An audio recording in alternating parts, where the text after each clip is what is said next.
Very curious kami, no?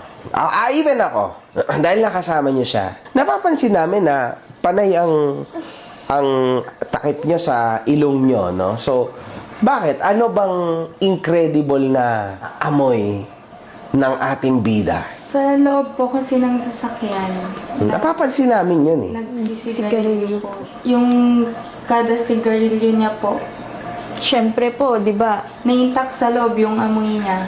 Tapos hindi po namin kinakaya, gano'n. Tsaka nag-open window. Pag nag-open window, siyempre pag ganun, yung hangin gumaganon. Sa atin yung Sa atin yung...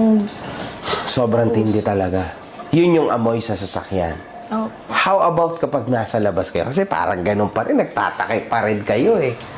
Ako naman po, personally, hindi kasi ako, kumbaga hindi tayo masyadong lumalapit sa kanya. lumalayo po talaga kami. Kasi Ba't kayo lumalayo? Grabe naman yan. Kasi marami pong tao na pumipicture talaga sa kanya. Kaya po kami lumalayo. Nagpipicture sa kanya, patago. Nakikita niyo yun, yung mga patagon nagpipicture sa... Opo.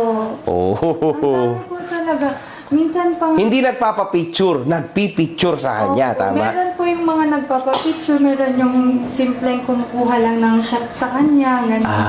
Yun lang. O, di ba? Tapos isesend kay Food Genius. Ipopost ni Food Genius ngayon. Opo. Ang masama pa kasi, kung saan yung madaming tao, dun yung stopover.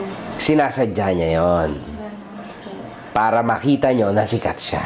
Opo. Manipulations yon para makuha niya yung tiwala nyo. O, doon tayo sa kanyang incredible na amoy. Ikaw, ano experience mo sa kanya? Sa amoy niya lang, no? Amoy sigarilyo po talaga. Matindi talaga. Matindi pong sigarilyo. Okay. Ano yan? Amoy dekalibre ba yan? Matapang, no? Dekalibre. Pero okay naman, yung t-shirt niya, nasa inyo pa rin ba yan? Yung dekalibre shirt na yun? Hinat-ngat ng aso. Sorry po. Ano ginawa? Hinat-ngat na po ng aso. Yung akin tinapon ko, naalala mo nung